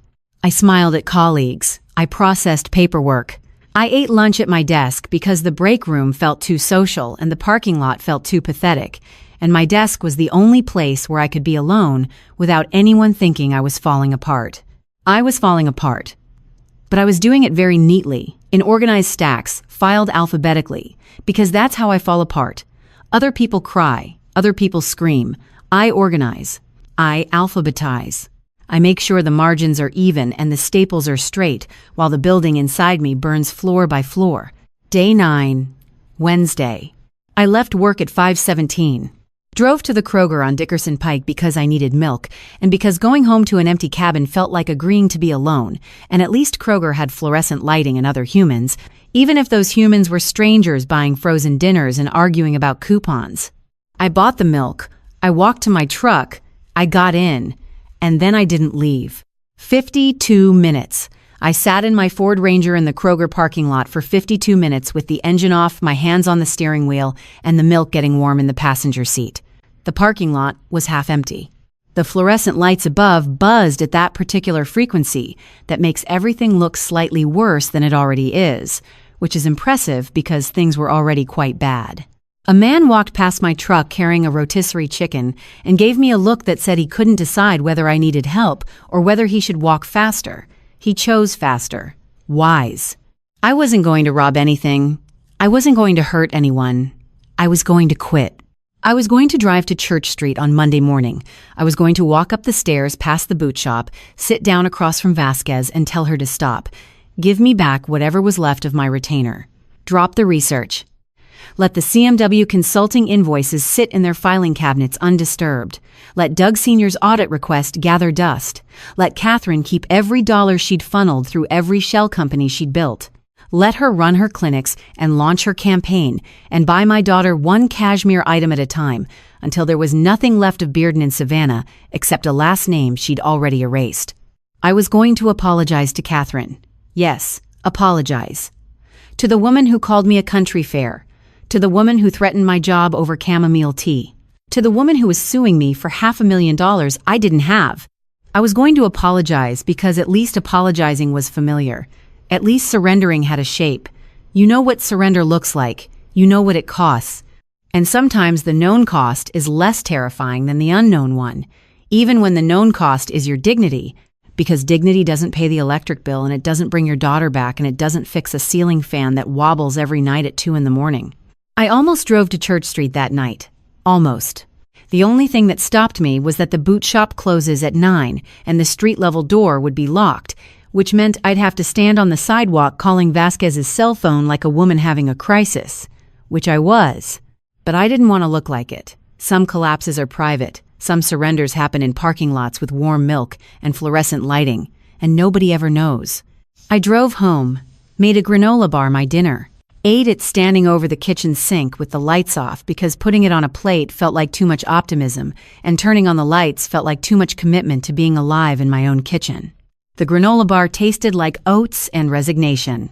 Went to bed, didn't sleep, stared at the ceiling fan, tick, tick, tick, tick, tick, tick, tick, tick, counted the wobbles, lost count at 312. Started over. Lost count again because my eyes were wet, which surprised me because I don't cry. I just lose my peripheral vision. But apparently, lying alone in the dark in a cabin off Dickerson Pike, listening to a broken ceiling fan after 52 minutes in a Kroger parking lot is enough to break even that rule. That was a Wednesday. The worst Wednesday of my life. And I've had some competitive Wednesdays. Okay, wait, stop. Before I tell you what happened next, if you've been listening this long, you're clearly as invested in this as I was sitting in that parking lot. Hit subscribe if you haven't already. And tell me in the comments where you're watching from and what time it is there. Because I read every single one, and some of y'all are up at 3 a.m. listening to this, and I respect that commitment deeply. Leave me a comment. Tell me if you've ever sat in a parking lot and almost quit something that mattered. I want to know. All right, back to it. 12 days after the worst Wednesday at 11:23 at night, I was in bed, not sleeping. I hadn't slept well since the Kroger incident, which is what I was now calling it in my head, like it was a historical event that deserved a title and possibly a commemorative plaque in the parking lot. My phone lit up. One word on the screen. Tammy. Joe, wake up. I got fired today. But before they locked my computer, I pulled everything. Sit up. I sat up. I didn't ask where she'd been for 12 days. I didn't ask about the suspension or the firing or how she was eating or sleeping or whether she'd cried in her car the way I'd cried in mine because I could hear it all in her voice. That specific Tammy frequency. Half exhaustion, half electricity. The sound of a woman who has been running on vending machine peanuts and cold coffee and pure undiluted stubbornness for longer than any human body should be able to sustain. I'd yell at her later. I'd buy her a real meal and a vitamin and a lecture about self-care. Right now, she had that tone, and that tone meant sit up and shut up. First things first, she said. Derek's motion got denied. What? Denied. Full weekends. Both of them. Marcus is safe. Derek's attorney looked like he swallowed a ghost pepper and chased it with his own ego. I'll celebrate when I have time. Right now, listen. I was listening. I was listening so hard I forgot to blink. My feet were on the cold hardwood floor. I don't remember getting out of bed. I don't remember standing up. But I was standing, phone pressed to my ear like if I held it close enough the information would absorb directly into my skull. After my custody hearing, Tammy said, and I could hear her tapping something. A pen, a fingernail, the edge of a keyboard, the nervous percussion of a woman who was about to detonate something. I went back into the records. I cross-referenced the LLC annual filings with the Tennessee Department of Revenue records. Then I pulled the commercial banking transactions that were filed with the Secretary of State as part of the LLC's annual compliance reports. And Joe, sit down if you're standing. I didn't sit down. I started pacing. My bedroom is 14 steps from the window to the closet. I know this because I counted every single one of them over the next 20 minutes. The $214,000 in consulting fees, that was just the front door. I went through the back. She went layer by layer, methodically, the way she does everything, each number placed like a brick in a wall that was slowly surrounding Catherine Whitfield Morgan. Layer 1, CMW Consulting.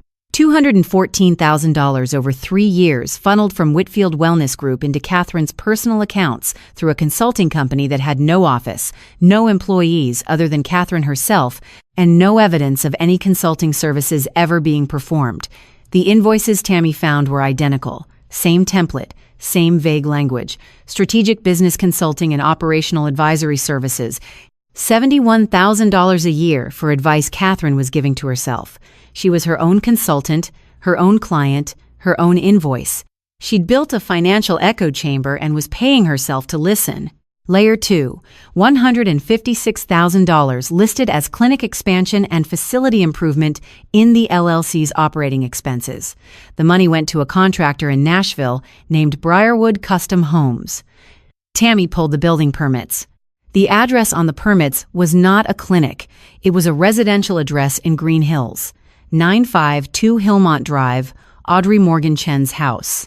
The $980,000 house with the white quartz island and the farmhouse sink that Audrey had posted on Instagram with the caption, "Dreams do come true," and a prayer hands emoji.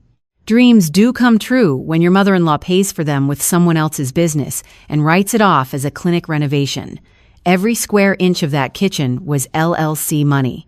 The subway tile, the brushed gold fixtures, the range hood that probably cost more than my truck. Layer 3, $89,000 paid to Audrey Morgan Chen directly over 3 years as a patient experience coordinator for Whitfield Wellness Group. Tammy checked the clinic staff directories. Audrey was not listed. Tammy checked the state licensing board. Audrey had no medical credentials. Tammy checked the clinic's scheduling software, which was partially visible through cached web pages. Audrey had never been assigned a shift. She was a ghost employee, drawing a salary for a job that didn't exist, at clinics she apparently never visited. Layer 4, $68,000 for a mobile wellness unit. I could practically hear Tammy's teeth grinding through the phone. The vehicle registration was filed with the Davidson County Clerk's office. The registered owner was Catherine Whitfield Morgan personally, not the LLC. The vehicle was a Cadillac Escalade, black, fully loaded, currently sitting in Catherine's driveway in Belle Meade, where it had been parked since the day it was purchased, providing approximately zero mobile wellness to anyone. Total, Tammy said, and her voice had gone flat now, the electricity replaced by something colder, something that sounded like the click of a lock on a cell door. $527,000 over 3 years. Not $1 authorized by the co-owner, not one transaction signed by Doug Sr. And here's the part that's going to make your teeth hurt, Joe. My teeth already hurt. My jaw had been clenched for 14 steps times 11 laps, but I said, tell me. The LLC's tax filings for 2022, 2023, and 2024 list these expenditures as legitimate business deductions, consulting fees, facility improvements, employee salaries, vehicle purchases, all deducted from the LLC's taxable income. Except, they're not legitimate. They're personal expenses disguised as business costs. That's not just a breach of the operating agreement, Joe. That's federal tax fraud. I stopped pacing. Step 7. Middle of the bedroom, cold floor, dark window. Somewhere outside, a dog barked twice and then stopped, as if it too had heard enough. Tammy, that's tax fraud. That's exactly what it is. How did you even find the banking connections? A pause, the briefest hesitation, like a confession deciding whether to walk through the door. Derek's attorney accidentally CC'd me on a filing during the custody case that included a financial database I wasn't supposed to have access to. I was going to delete it, then I didn't. That's ethically questionable. That's Tuesday. I paced 3 more steps. 14 total. Turned. Paced back. My feet were numb from the cold floor, but I couldn't stop moving because stopping meant processing, and processing meant feeling, and feeling meant acknowledging that a woman I'd been ready to surrender to 12 hours ago was now standing on a foundation made of $527,000 of stolen money, and that foundation had just developed cracks. I called Vasquez first thing Wednesday morning at 7:15. She was already in her office. I was starting to think this woman didn't actually have a home. Just a desk with a coat rack, a beaded chain for her reading glasses, and a filing system so organized it could run for public office. "Bring me everything," she said. "And Miss Bearden, we have work to do." Attorney Vasquez's office had this clock on the wall. One of those old schoolhouse clocks with a white face and black numbers, the kind that ticks loud enough to remind you that time has opinions about how you're spending it. And right now, at $275 an hour, every tick was costing me approximately 46 cents. I was trying not to calculate that. I calculated it anyway. 46 cents per tick. About $27.50 per minute. By the time Vasquez finished reading Tammy's documents, I'd spent roughly $550 watching a woman in reading glasses turn pages. Worth every cent. She went through it page by page. She reads the way a surgeon examines an X-ray, methodically, without commentary, without facial expression, without the little gasps or eyebrow raises that normal humans produce when they encounter evidence of $500,000 in financial fraud. Vasquez doesn't gasp. Vasquez processes.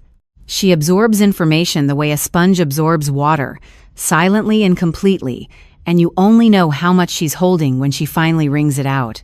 After 20 minutes, she set the papers down, took off her reading glasses, placed them on the desk with the care of someone disarming a very small, very scholarly explosive device. "This is tax fraud," she said.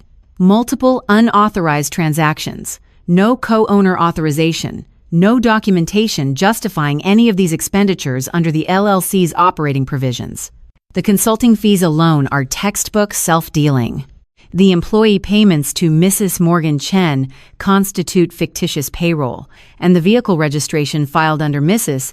Whitfield Morgan's personal name, while deducted as a business expense, is frankly the kind of mistake that makes IRS auditors smile, which is something they rarely do." She paused, picked up one of Tammy's printouts, the one showing the Cadillac Escalade registration. "As for the defamation suit," she said, "I want you to understand something. Truth is the absolute defense against a defamation claim. If what you told Doug Sr. is true, and this evidence overwhelmingly suggests it is, then Mrs. Whitfield Morgan didn't just file a frivolous lawsuit. She handed us a courtroom and a microphone. Her defamation suit is now the best thing that's happened to our case, because it gives us a legal venue to present this evidence under oath." She almost smiled. Almost.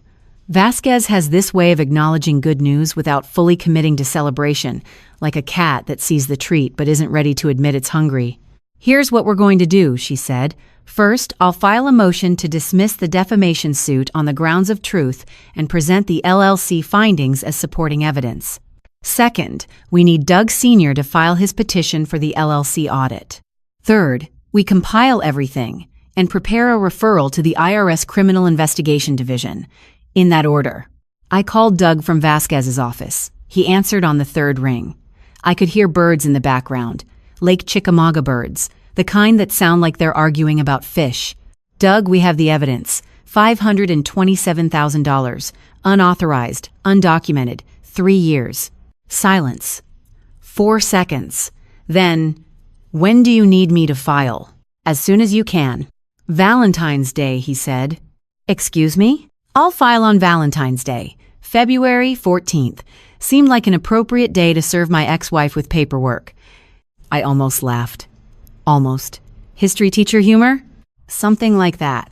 The Battle of the Alamo started on February 23rd, if you'd rather wait. But I think Valentine's Day has a nicer irony. I told him Valentine's Day was perfect. He hung up the way he always does, without saying goodbye. Just a quiet click, like a period at the end of a sentence that doesn't need emphasis. Doug filed on February 14th. The petition landed on Catherine's attorney's desk the same day. Approximately 4 million boxes of chocolate landed on doorsteps across America. I like to think it was the least sweet delivery she received that week. The defamation hearing came first, 2 weeks after Doug's filing, Davidson County Courthouse, my courthouse. The building where I file motions and organize case numbers and know which bathroom has the best water pressure and which vending machine actually gives you your change back. I'd walked those hallways 5 days a week for 6 years, and now I was walking them as a defendant in a case filed by a woman who was simultaneously being investigated for $500,000 in financial fraud. Irony doesn't begin to cover it. Irony took one look at this situation and called in reinforcements. Vasquez presented the motion to dismiss. She was surgical, every word placed like a scalpel cut. She laid out the LLC findings, the CMW consulting payments, the fictitious payroll, the Escalade, the kitchen renovation. She didn't raise her voice. She didn't use dramatic pauses. She simply placed the truth on the table, piece by piece, the way you'd lay out evidence of a crime, which is exactly what it was. Catherine's attorney, a tall man in a suit that cost more than my monthly mortgage payment, spoke in that slowed-down cadence that lawyers use when they're billing by the syllable. He argued that the LLC findings were irrelevant to the defamation claim, that my statements to Doug Sr. constituted malicious interference in a family business matter, that his client's reputation had suffered measurable damage. The judge, a woman in her early 60s with silver hair pulled back tight and reading glasses she wore like a weapon, looked at Catherine's attorney the way a teacher looks at a student who has just submitted someone else's homework and isn't even pretending it's original. "Counselor," she said, "your client filed a defamation suit against Miss Bearden alleging false statements about her business practices. Miss Bearden's attorney has presented substantial evidence that those statements were in fact true. Moreover, the evidence suggests your client is currently the subject of an LLC audit petition and may face additional scrutiny from federal tax authorities." She paused. "Your client filed a defamation suit while apparently sitting on a mountain of unreported income. That's not just ironic, counselor. It's ill-advised. Motion to dismiss is granted." 14 days. Catherine's $500,000 defamation suit lasted 14 days. The truth, it turns out, is not just the best defense. It's the only one you need. But it helps if the person suing you is standing on a house of cards and doesn't realize the wind has already started. The court moved quickly after that. The judge's ruling on the defamation case was the first domino. Doug's audit petition was the second. And the third was the court's appointment of an independent forensic auditor, a woman named Margaret Calloway from a firm in Knoxville, to conduct a full examination of the Whitfield Wellness Group's financial records.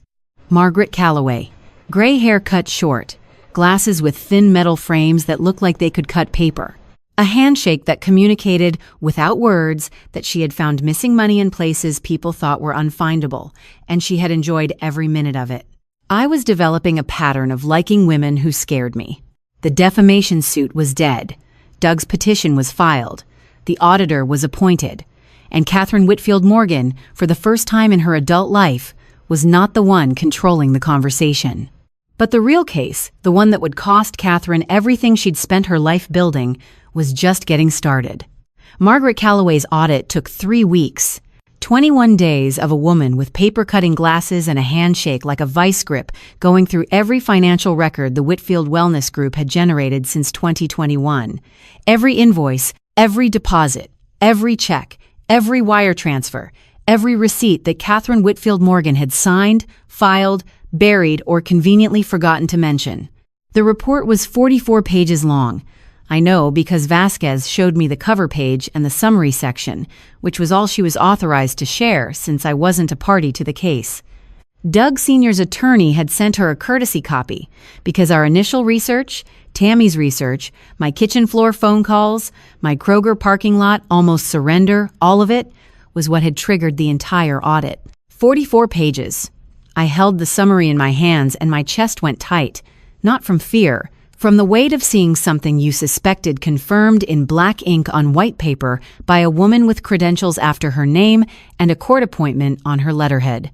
The summary confirmed everything Tammy had found and then some. $527,000 in unauthorized disbursements to accounts controlled by or benefiting Catherine Whitfield Morgan and Audrey Morgan Chen. No co-owner authorization on file for any transaction. No documentation justifying any expenditure under the LLC's operating provisions. Tax filings for 3 consecutive years, containing deductions for expenses that were, in Calloway's precise and devastating language, personal in nature and inconsistent with the stated business purposes of the entity. But Calloway had gone further than Tammy. She'd examined the LLC's operational accounts, the clinic revenue streams, the payroll systems, the vendor contracts, and she'd found additional irregularities. Payments to vendors who appeared to be shell entities, duplicate invoices for services rendered at clinics that were closed for renovation during the billing period, a pattern of cash withdrawals that didn't correspond to any documented business expense, total exposure, including the $527,000 in confirmed unauthorized disbursements, plus the additional questionable transactions Calloway had flagged for further review, approximately $890,000. $890,000. That number sat on the page like a stone dropped into still water, and the ripples went in every direction. The hearing was set for late March, Davidson County Courthouse, 3rd floor, courtroom 4C. I'd been in that building every weekday for 6 years. I knew which elevator was faster. I knew which stairwell echoed less. I knew that the water fountain on the 3rd floor ran cold, and the one on the 2nd floor ran warm, and the one on the 1st floor had been broken since 2022 and had a handwritten out-of-order sign taped to it that had yellowed so thoroughly it had become a historical 5-1 artifact. But I'd never been in that building like this. Never walked those hallways, knowing that behind one of those courtroom doors, a case I had set into motion was about to determine whether a woman who called me a country fair was going to face the consequences of treating other people's money the way she treated other people's dignity, carelessly, confidently, and without a shred of accountability. I wasn't a party to the case. This was Doug Sr. versus Catherine, a co-owner dispute, an LLC audit. But Vasquez had arranged for me to be present in the gallery, and I intended to be there if I had to crawl through the ventilation system to get a seat, which I did not have to do, but I want you to know I would have. I wore a black blazer I bought at TJ Maxx for $29.99. It fit well in the shoulders and slightly less well in the waist, but courtrooms aren't fashion shows, and if the judge was going to evaluate anyone's wardrobe that day, I was fairly confident it wasn't going to be mine. The courthouse vending machine situation, and I need to address this because it's been bothering me for 6 years, was as follows. 3rd floor, near courtroom 4C, there is one vending machine. It takes exact change only. 75 cents. No dollar bills, no credit cards, no app payments. Exact change in a building full of attorneys who bill $400 an hour and don't carry coins. The machine contained 2 options. Barbecue chips and salt and vinegar chips, no regular, no plain, not even a sad bag of pretzels to offer variety. Who stocks a courthouse vending machine with only 2 flavors? And neither of them is the one everybody actually wants. I bought 2 bags of barbecue out of spite. I ate them both before the hearing started. If stress eating is a crime, use the Davidson County Courthouse on 3rd Street, because their vending machine selection is equally terrible, and at least I'd feel at home. Catherine walked in at 9:53, 7 minutes before the hearing was scheduled to begin. She was wearing a Chanel jacket, tweed, cream, and navy, the kind of jacket that has its own Wikipedia page. She wore it to a financial fraud hearing in a building where the vending machine charges 75 cents for barbecue chips and only takes exact change. Honey, the judge drives a Camry. Read the room. The judge, different from the defamation judge. This one was a man in his late 60s, bifocals, a face that had heard every excuse ever constructed by the human imagination and believed approximately none of them. He had the kind of calm that comes not from indifference, but from decades of watching people lie under oath and knowing exactly when they're doing it. He sat behind his bench the way a mountain sits behind a valley, immovable, unhurried, and fully aware of its own gravity. Catherine's attorney stood. Same man from the defamation hearing, same expensive suit, same slowed-down cadence, billing by the syllable, each word carefully inflated to maximize both its legal weight and its hourly cost. He presented Catherine's position. Your Honor, the disbursements identified in the auditor's report are consistent with the legitimate operational needs of the Whitfield Wellness Group and the long-standing practice of family business support that has characterized LLC's management since its formation. Family business support. He said it with a straight face. He called a Cadillac Escalade parked in a Belme driveway a legitimate operational need. He called a ghost employee's salary for a woman who never set foot in a clinic a long-standing practice. He called a $156,000 kitchen renovation with a farmhouse sink and brushed gold fixtures a business expense. I almost choked on a barbecue chip. The crumb went down the wrong pipe and I had to suppress a cough so violent my eyes watered. The woman sitting next to me in the gallery, a stranger, handed me a tissue without making eye contact. Courtroom etiquette. You help. You don't acknowledge. I respected it. The auditor's report was entered into evidence at 10:11 in the morning. I know the exact time because I was watching the schoolhouse clock on the courtroom wall, the same kind of clock that hung in Vasquez's office, the same kind that hung in every classroom I'd ever sat in, ticking away the minutes of my life at a rate I could now calculate in billable hours. 44 pages. $890,000. 3 years of financial decisions made by one woman who believed that the rules were suggestions and that signatures were optional. Doug Sr.'s attorney, a quiet man from Chattanooga named Harold Fenn, who wore a suit that was clean and pressed but clearly not new, presented the petition methodically. He walked through the LLC operating agreement. He walked through the co-owner authorization requirements. He walked through each category of unauthorized disbursement: consulting fees, facility improvements, employee compensation, vehicle acquisition, the way a teacher walks through a lesson plan, which made sense because his client was a history teacher. And there was something poetic about that, a man who spent his life explaining the past now, using the past to hold someone accountable in the present. Catherine sat at the respondent's table. Her posture was perfect. It's always perfect. The woman could sit through an earthquake and her spine would remain perpendicular to the floor. But I noticed something I hadn't noticed before. Her left hand. It was resting on the table, and her fingers were doing something subtle, almost invisible if you weren't looking. They were pressing down, not drumming, not fidgeting, pressing, like she was trying to hold the table in place, like she was trying to keep something from moving that was about to move, whether she liked it or not. The judge reviewed the auditor's report. He read slowly. He turned pages at a pace that suggested he was reading every word, not skimming, not scanning, reading. The courtroom was silent except for the sound of paper and the fluorescent lights overhead, which hummed at the same frequency as the ones in the Kroger parking lot, which I tried not to think about because that parking lot belonged to a version of me that had almost quit, and that version wasn't sitting in this courtroom. Then the judge looked up, over his bifocals, at Catherine's attorney, and he asked a single question. Does your client have signed authorization forms from the co-owner for any of the transactions identified in the auditor's report? One question.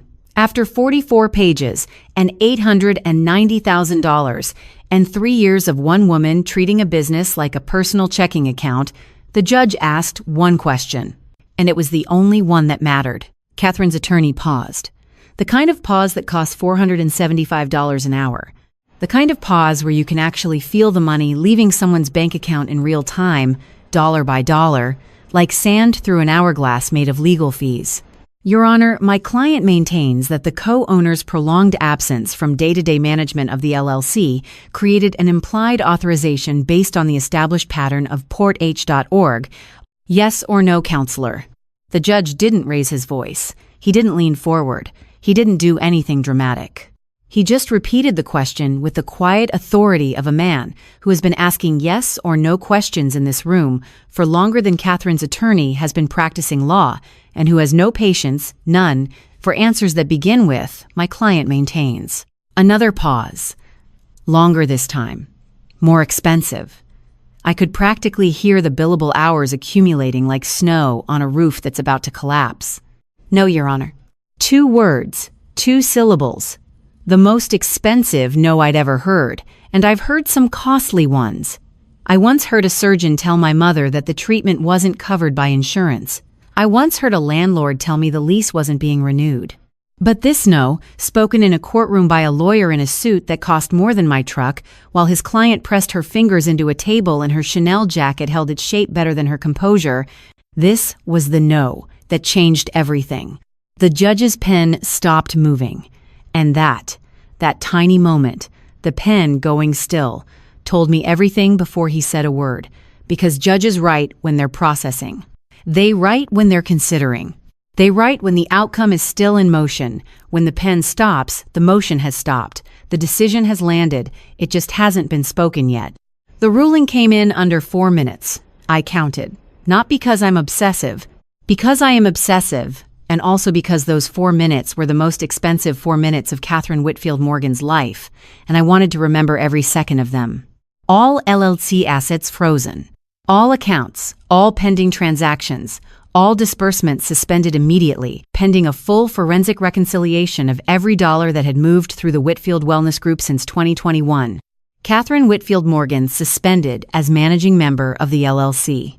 A court-appointed receiver, a fiduciary from a firm in Memphis, would assume operational control of the business until the investigation concluded. All 4 clinic locations would continue to operate under the receiver's supervision. And the court reserved the right to refer the auditor's findings to the Internal Revenue Service Criminal Investigation Division for a determination of whether civil or criminal proceedings were warranted. Criminal. That word landed in the courtroom like a cast iron skillet on a glass coffee table. Not loud, not explosive, just heavy. And final. And surrounded by broken things that used to be smooth and transparent and are now in pieces on the floor. Catherine's left hand was no longer pressing. It was gripping, knuckles white against the edge of the table. Her attorney started to speak, and the judge, who I was beginning to admire in the way I usually reserve for women who survive tornadoes and librarians who enforce silence without raising their voices, looked over his bifocals and said, "Counselor, I am not making a referral today. I am preserving the option. Your client should consider that a courtesy." A courtesy. He used that word the way Mama Ruth used to use the word bless, as in bless your heart, which in the Smoky Mountains does not mean what you think it means. It means I see exactly what you are, and I'm choosing not to say it out loud. Yet. Court adjourned at 11:47. I know because I looked at the clock. 1 hour and 36 minutes. At $275 an hour, Vasquez's observation time had cost me approximately $440. Catherine's defense had cost her considerably more, and the court-appointed receiver from Memphis was going to cost the LLC itself an amount that hadn't been calculated yet, but would certainly require more than exact change. I stood up, my knees cracked. The barbecue chip crumbs fell off my blazer onto the gallery bench, and I briefly considered cleaning them up before deciding that the Davidson County Courthouse had bigger messes to deal with today. I walked through the doors of courtroom 4C and into the hallway. The same hallway with the wooden benches and the terrible vending machine and the fluorescent lights that make everyone look like they haven't slept in a week. And there she was. Let me tell you what $500,000 in frozen transactions sounds like when it hits a family that thinks they're bulletproof. It sounds like dominoes. Expensive, hand-painted, monogrammed dominoes falling in a sequence that nobody in the family saw coming because nobody in the family had ever considered the possibility that the dominoes could fall at all. The first domino was the clinics. 4 medical spas across Nashville, all operating under the Whitfield Wellness Group, all suddenly under the supervision of a court-appointed receiver from Memphis who had no interest in Catherine's opinions about staffing, scheduling, or the specific brand of cucumber water she insisted be available in every waiting room. The receiver's name was Gerald Tate. He wore a gray suit every day.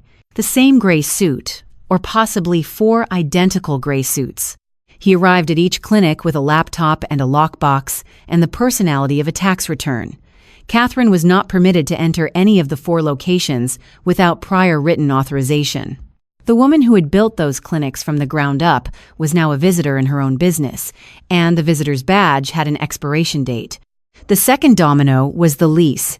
Catherine had been negotiating a renewal for the flagship clinic in Green Hills. 5-year term, $287,000. The landlord's attorney pulled out within 72 hours of the freeze. Nobody signs a lease with a company whose primary bank accounts are under court supervision and whose managing member is being investigated for possible federal tax fraud. The landlord found a new tenant, a dermatology practice from Brentwood, within 3 weeks. They moved in with new carpet and a logo on the door before Catherine's name was even removed from the mailbox. The third domino was Audrey's house, $980,000 in Green Hills, 952 Hillmont Drive, the white quartz island, the farmhouse sink, the brushed gold fixtures. The Instagram post with prayer hands and dreams do come true. When the auditor flagged the $156,000 renovation as an unauthorized LLC disbursement, the mortgage lender's compliance department opened an internal review. I don't know exactly what the letter said, but based on the fact that the house appeared on the market 14 days later at $853,000, $127,000 loss from what they'd paid, I can make an educated guess. Bradley Chen and Audrey Morgan Chen were selling the kitchen that Instagram loved so much, and the farmhouse sink, and the brushed gold fixtures, and the dream that apparently does come true until someone checks the receipts. The fourth domino was the campaign. Catherine had announced her candidacy for Nashville City Council 2 months before the hearing. District 16. She had yard signs, she had a website, she had a headshot where she was wearing the Chanel jacket, which I thought was a bold choice, given that the jacket was now basically a courtroom exhibit. The Nashville Independent ran the story 3 days after the ruling. Front page, above the fold, Tammy Raines' byline. Tammy had been rehired. The same editor who had suspended her, the same man who had locked her computer and revoked her press credentials and escorted her out with a cardboard box, called her personally and offered her the assignment. Full-time. With a raise. Because the story she'd been investigating was now the biggest financial fraud case in Davidson County in a decade, and the Nashville Independent needed someone who already knew where the bodies were buried. Metaphorically, although with Catherine, I wasn't entirely sure. The article was thorough. It was fair. It was devastating. It laid out the LLC findings, the audit results, the court ruling, the IRS referral, all of it in the precise, documented, unassailable language that Tammy had spent 15 years learning to write. Catherine's campaign website went offline by noon. Her yard signs started disappearing by the weekend, not removed by opponents, removed by supporters who suddenly had other things to do with their lawns. Catherine's legal bills were mounting. Her attorney billed $475 an hour. The hearing alone was nearly 2 hours. The prep was probably 40. The ongoing defense against Doug's petition, the response to the forensic audit, the potential IRS investigation, the now-dismissed defamation suit that had backfired so spectacularly it should be taught in law schools as a cautionary tale. She was looking at a 6-figure legal bill to defend herself against the consequences of mismanaging 6 figures of someone else's money. That's the kind of math that even a woman in a Chanel jacket can't accessorize her way out of. After the hearing, I walked out of courtroom 4C and into the hallway. The same hallway I'd walked every weekday for 6 years. The same wooden benches, the same fluorescent lights, the same vending machine with its 2 lonely flavors and its exact change requirement. Catherine was sitting on one of those benches, alone. Her attorney had already left, probably to start the meter on whatever catastrophe came next. Her pearl white Lexus, I could see it through the window, the only car left on the east side of the parking lot. Even her car looked like it was waiting for something that wasn't coming. Her phone was in her hand, but she wasn't using it. The stack of legal papers, the audit report, the freeze order, the IRS referral notice, was on the bench beside her, half spilling out of a manila folder that looked like it had been opened and closed too many times in too short a period. I walked past her. She looked up. We made eye contact for exactly 1 second, maybe 2, long enough for me to see something I had never seen before in Catherine Whitfield Morgan's face. Nothing. No anger. No composure. No performance, no tilt of the head, no cold honey voice, no smile designed to cut, nothing. Just a woman sitting on a bench in a courthouse hallway, holding documents she hadn't finished reading, realizing that the money she spent her whole life controlling was no longer hers to control. I didn't stop. I didn't say a word. I didn't slow down. I didn't gloat. Was it satisfying? Yes. Am I proud of how satisfying it was? Also, yes. I know that's not the noble answer. The noble answer is, I felt sorry for her or I took no pleasure in it. But I'm not going to lie to you. Not after everything I've told you. Not after the country fair and the Great Dane and the conditioner and the countertops and the crowbar phone call and the Kroger parking lot and the granola bar I ate in the dark over my kitchen sink.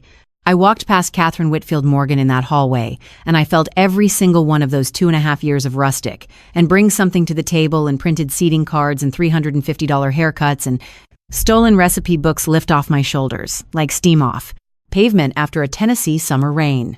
It didn't feel righteous. It felt physical, like cracking your back after sleeping wrong for 1,000 nights. I walked out of the courthouse into the March sunlight, got into my dented Ford Ranger, drove home to my cabin off Dickerson Pike at exactly the speed limit.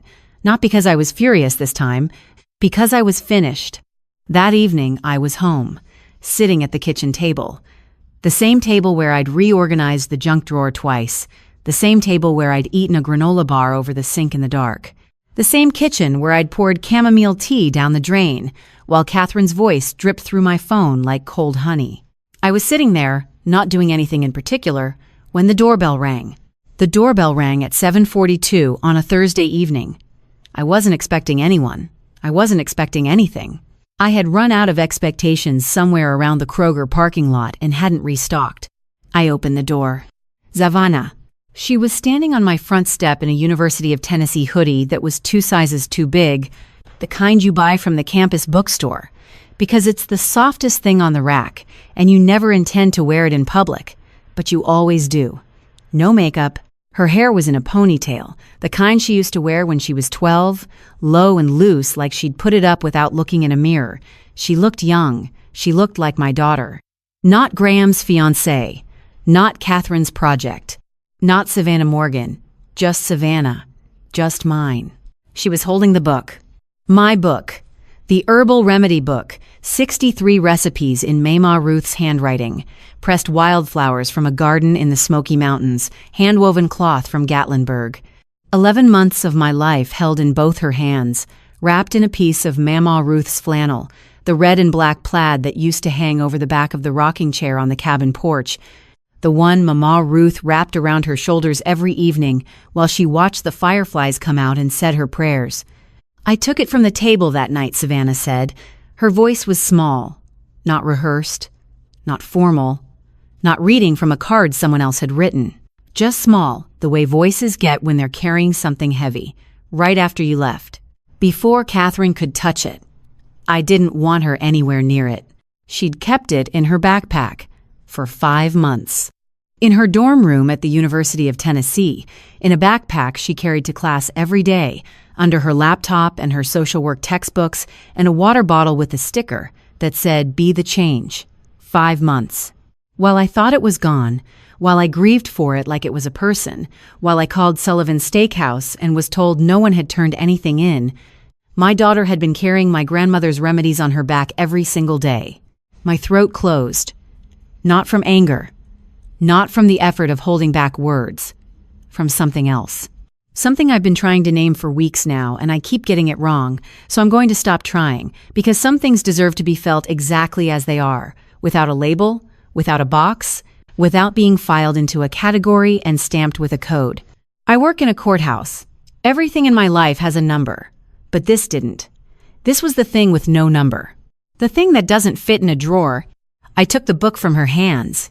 It was warm. Warm from being held. Warm from being carried.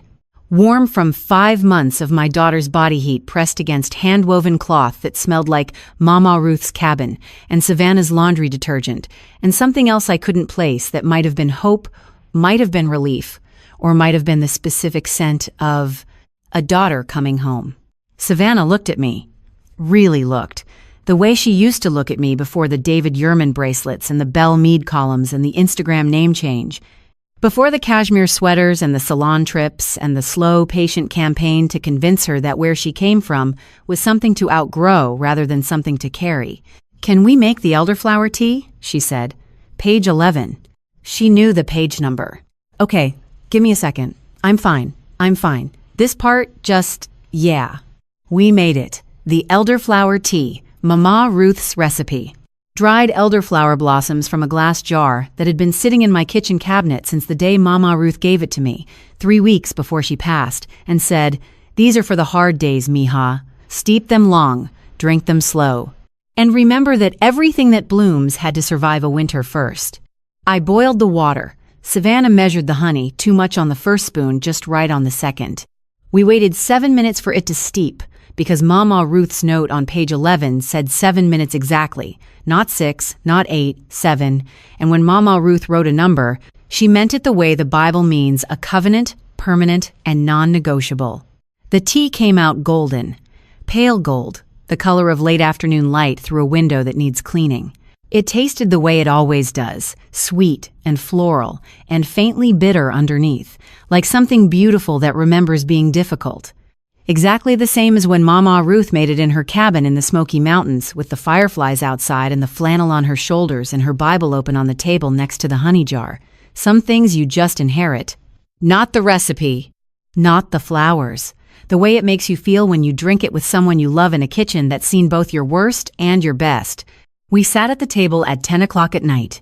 2 cups, no saucers, because who needs saucers when the whole evening is right here? Savannah didn't mention Catherine. She didn't mention the hearing. She didn't mention Graham or the ring or the name change or any of it. She talked about her social work classes. She complained about her roommate's alarm clock that goes off at 5:15 in the morning, even on weekends. She told me about a professor who cries during his own lectures about family systems theory, which she said was either deeply empathetic or deeply concerning, and honestly, Mama, it might be both. She called me Mama twice that night, both times without needing anything. Both times the way she used to say it when she was small, when the word wasn't a tool or a crowbar or a negotiation tactic, when it was just a sound that meant, you are the safest place I know. Monday morning, back at the Davidson County Courthouse. Filing motions, organizing case numbers, custody filings, property disputes, estate challenges, the ordinary architecture of other people's lives, moving through the system one document at a time. Every motion had a code, every filing had a number, every document had a correct box. After 5 months of chaos, those little boxes felt like home. My phone buzzed at 11:15. Tammy. Front page ran yesterday. They hired me back, full-time, with a raise. Also, Marcus lost his other front tooth. We're running out of teeth, and I'm running out of tooth fairy money. She sent a photo, Marcus eating an orange popsicle. It was everywhere. His chin, his cheeks, his shirt, the table, possibly the wall behind him. He looked like a tiny, joyful crime scene. A happy disaster. The best kind. I put my phone down, picked up the next filing. Another motion, another number, another box. The kind of ordinary that used to feel like settling, but now felt like something I'd earned the right to return to. You know, Mama Ruth used to say that God doesn't give you more than you can carry. I used to think that was just something people say when they don't know what else to say. But sitting in that courtroom, watching a woman who thought she was untouchable discover that she wasn't, I thought about God's timing. And driving home that evening, feeling the weight of 2.5 years lifting off my shoulders like steam, I thought about God's patience. And watching my daughter walk through my door with a book I thought was lost, wrapped in flannel that still smelled like a cabin in the mountains, where a woman prayed every night for the people she loved, I thought about God's way of answering prayers you didn't even know you were praying. Some people build their worth out of money and columns and Chanel jackets and the ability to make other people feel small. And some people build their worth out of handwritten recipes and pressed wildflowers and 11 months of stitching and a kitchen table where the tea is always warm and the door is always open. The world will tell you the first kind of worth is the one that wins. And maybe it does, for a while. Maybe it wins at dinner parties and in Instagram captions and on campaign websites, but it doesn't win at kitchen tables at 10 o'clock at night. It doesn't win when your daughter remembers the page number. And it doesn't win when the receipts come due because they always come due, and the only question is whether you've been honest enough to survive the audit. If this story touched something in you, if it made you think about your own mother, your own kitchen table, your own receipts, share it with someone who needs to hear it tonight. And if you've ever held on to something for someone you love, even when they didn't know you were holding it, tell me about it in the comments. I read every single one. Don't forget to subscribe so you don't miss the next story. And if you think this one was something, the story on your screen right now might hit even harder. Click it. I wouldn't steer you wrong.